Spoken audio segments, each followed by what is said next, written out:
আসসালামু আলাইকুম সবাইকে, কেমন আছো সবাই? আশা করি ভালো আছো। তো আজকের ক্লাসে আমরা ইংলিশ ফার্স্ট পেপারের যে টেবিলটা আছে না, ওই টেবিলটা নিয়ে আলোচনা করব। ঠিক আছে, জাস্ট তোমাদের আমি টেবিলটার সাজেশন, ফুল সাজেশন দিব। আর এই সাজেশনটা থেকে আশা করি কমন পড়ে যাবে, কমন পড়ে যাবে সাজেশনটা থেকে।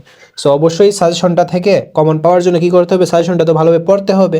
সো আমরা তাহলে সাজেশনটা কোথায় পাবো আগে সেইটা বলি। সাজেশনটা আমরা ভাইয়া কোথায় পাবো? সো তোমরা ফেসবুকে মেসেজ দিতে পারো, তোমরা ফেসবুকে ভাইয়া মেসেজ দিতে পারো অথবা হোয়াটসঅ্যাপে মেসেজ দিতে পারো। এছাড়া প্রবলেম নাই, এই ভিডিওর কমেন্ট বক্সে তোমার এই যে গ্রুপের লিঙ্কগুলো দেওয়া থাকবে, আর লিঙ্কে ক্লিক করে জয়েন পাঠাবা, দেন অ্যাড হয়ে যাবে আর কি। সো দেখো, অলরেডি আমাদের সাথে 1200 মেম্বার কিন্তু কোর্সটা করতেছে। সো এইভাবে সব কিছু কিন্তু সাজানো থাকবে, তোমার ক্লাস, তারপর পিডিএফ লিঙ্ক, এই যে পিডিএফ সেকশনে পিডিএফ লিঙ্ক টিঙ্ক পাবে, এভরিথিং এভাবে সাজানো থাকবে। সো যারা গ্রুপে জয়েন হও নাই, দ্রুত জয়েন হয়ে যাবা।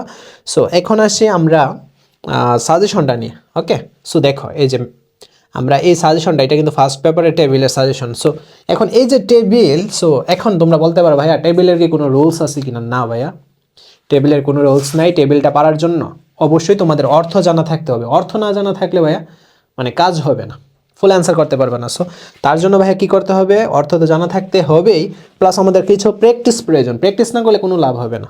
সো আমি কিন্তু তোমাদের সুবিধার জন্য অর্থগুলো এখানে দেওয়া দিচ্ছি, জাস্ট তোমরা পড়ে ফেলবা। সো যে 40টা আছে না, সো আশা করি কমন পড়ে যাবে, কমন পড়ে যাবে আশা করি। সো যাই হোক, আমি তোমাদের একটা প্র্যাকটিস করে দেখাই অর্থের যে দরকার হইতেছে। সো আমরা এটা দেখো ম্যাচ করি।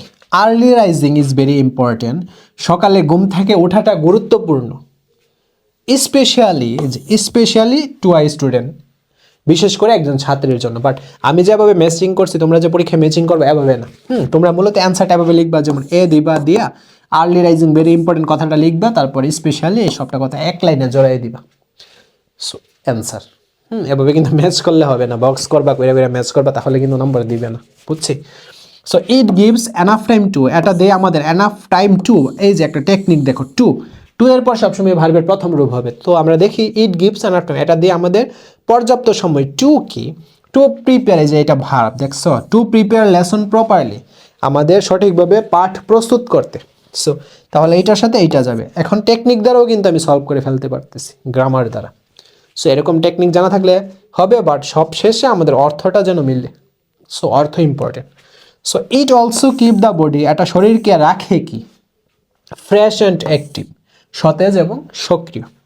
তারপর অ্যান আর্লি রাইজার এনজয়েস, একজন ভোরে ওঠা ব্যক্তি উপভোগ করে। কি উপভোগ করে?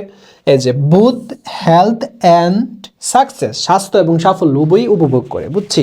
সো এরকমভাবে ম্যাচ করবা। আর মাত্র 40টা দেওয়া আছে, তোমরা জাস্ট পড়বা এই যে অ্যাডিকশন মিনস, অনেক ইম্পর্টেন্ট কিন্তু এগুলো। তারপর আওয়ার সাকসেস, হ্যাঁ, নাওয়ার ডেজ।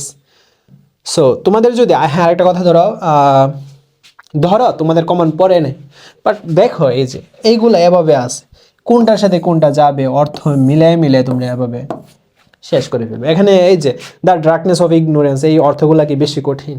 কঠিন না। একটু মাথাটা ঠান্ডা করবা, কইরা আগে পড়বা যে নো প্রোগ্রেস ইজ পসিবল, কোনো অগ্রগতি সম্ভব নয়। কি হতে পারে? এখানে আসেই কয়েকটা জিনিস।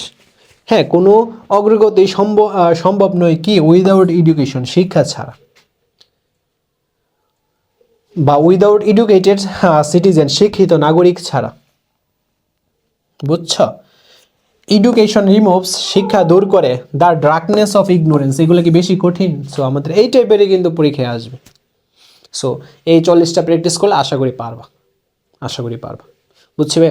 সো তাহলে আজকের ভিডিওটা এই পর্যন্ত। পরবর্তী ভিডিওতে আমি অন্য একটা টপিক্স নিয়ে হাজির হবো। হ্যাঁ, পরবর্তী ভিডিওতে ফার্স্ট পেপার তো সিন প্যাসেজ মেবি না, অ্যান্টোনিম সিনোনিম নিয়ে হাজির হচ্ছি। সো যাই হোক, আজকের ক্লাসটা এই পর্যন্ত। ধন্যবাদ সবাইকে, আল্লাহ হাফিজ, টেক কেয়ার।